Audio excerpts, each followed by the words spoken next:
बिजली से महरूम कराची वालों पर वफाकी हुकूमत का ड्रोन हमला।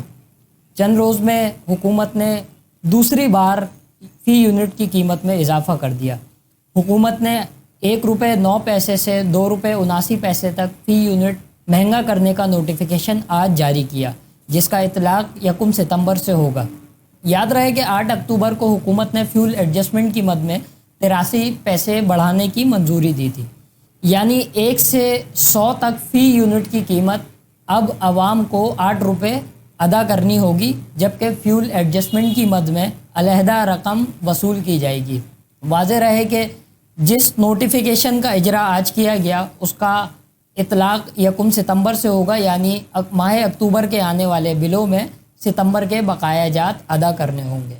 Report Furqan Murtaza, Wazahat news, Karachi.